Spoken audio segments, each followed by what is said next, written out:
Hey everyone, Caddy Talama here. Just coming at you with another album review. I recently finished going through the album Death and the Magician by Rome Streetz at DJ Muggs. This is my second Rome Streetz album, and it's pretty different than the one I went through already, Genesis 127. Um, One thing that I found that was very different with it was this is mostly just a Rome Streetz album. In the other one, it was him and Uncle John. Uncle John was on almost, he was on every song. This one, it's mostly just Rome Streetz. Obviously DJ Muggs is just the producer. He does have a few features, Knowledge the Pirate and Riggs, but most of it is Rome Streetz. And I found that the album was more like a message, like he definitely had a little bit he wanted to say with this album. I didn't really find that there were any like bangers, on this album. Just kind of more in depth. He seems like a very in depth type of guy. He's not going to go out and wow you with. He's not going to go out and wow you with like club beats or anything like that. It's in the last review of Rome Streetz, I said that I felt that he was a lo-fi type hip hop artist. I don't know if he's lo-fi or eccentric, or he's definitely in that realm, somewhere drifting in between a cloud rapper, lo-fi, eccentric. He's drifting in and out of those lanes. The beats are very eccentric beats, even in this album. That's very similar to the Genesis 127 album. Um, he definitely has a little bit more chest beating going on in this album, where he's out here. He's talking more about where he grew up, where he came from, how he got to where he is, and just typical, more typical rapper type things. Um, I don't want to go too heavily into like trying to dissect any bars or anything like that. I did feel that on the song, the manuscript on the album, it really shows a lot of his lyricism ability. Uh, if I were to nitpick anything with Rome Streetz, it's something I mentioned on the previous album review, where he really is strictly just a one flow type of rapper. He's a one flow type of guy, which isn't necessarily a bad thing. You know, uh, it's more about what a guy does with the beat. Does with the flow, and he's very lyrical inside the flow. He says a lot of things. He has a lot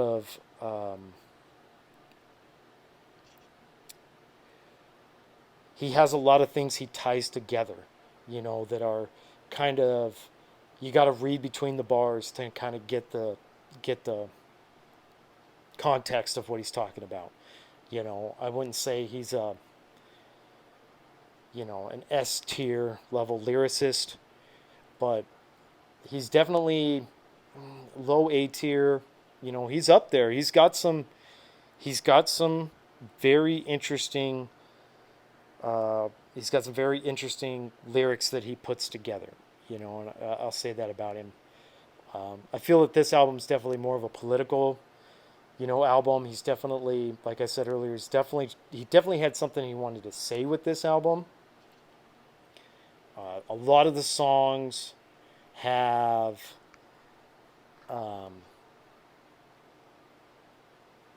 news clippings, radio clippings, you know, news report clippings tied into it. They either begin with it, you know, a lot about police brutality and shootings and things like that, and then he goes into the song from there. It's In that sense, it gave me Kendrick Lamar vibes in some of his albums from a couple years ago that were more political, not in terms of like ability, but definitely in just there's definitely, I mean, the political feel, like that's all it kind of gave me the vibes of with Kendrick.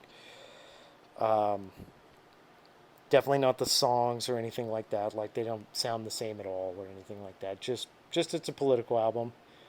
Uh, I don't know if there's one specific song on here that I would definitely be like, this is the key song off of this album. I really like, um, I really like some of the stuff. It's a 13 track album. I really like Wheel of Fortune. I really like the manuscript. I think that there's a lot of lyricism in the manuscript. High Explosive has got some stuff. It's interesting. I don't know if it's anything that I'm going to like come back to a lot in the future, but Rome Streetz is definitely an artist I'm gonna pay attention to. You know, he's still young.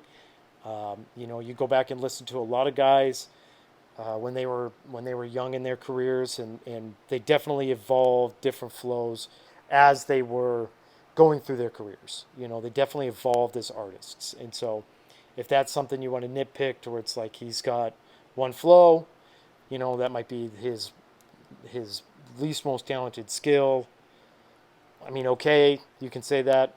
Um, but guys evolve over time, so I'm going to follow him to see where he goes from here. There are a lot of different eccentric rappers I listen to. Like Pharoah Monch, I've mentioned before. I really like listening to Pharoah Monch. I think he's super lyrical and super eccentric and things like that. So, he's definitely going to go on my list of guys that I'm waiting for more stuff to come out. I'm going to listen to, more of his back catalog to see what kind of, maybe he's evolved a little bit, already. And we'll see, maybe we can see a little bit of that progression. But it's a pretty decent album. I liked this one more in the fact that I hate to say this about another artist, but I definitely like this one more than, than Genesis 127 because it didn't have Uncle John on it. Um, just because Uncle John's just not my type of rapper. I didn't really like a lot of his flows and I didn't like a lot of his stuff in that one. But this one being almost a strictly 100% Rome Streetz album, I did find that a little bit more enjoyable to really dissect him as an artist and get into him. So we'll see where he goes. If you're into eccentric type rap, I'd check him out. Uh, Good bar, good lyricist. Some of the stuff even, you know, I had to go and read some of the lyrics to get kind of what exactly he was talking about because, like I said before, it's it's bars in between the bars. It's what you can read in between the lyrics sometimes with him, and I enjoy that to where some of the stuff you got to really dig into. It's not so plain and straightforward. So we'll see where he goes. And if you guys are big Rome Streetz fans or have listened to the album Death and the Magician or even Genesis 127, hit me up in the comments section. Tell me what you guys thought of the album. Hit the like button, subscribe. We're going to be putting out more and more content as we're going through here. The next album I've already started to listen to was Ty Fontaine. And we'll get into that one, and then more reviews coming up. So follow along, make suggestions, get involved with the conversation. If you have any legitimate comments, I'll definitely get back at you guys, and we can dig into some albums, together and see what other people think.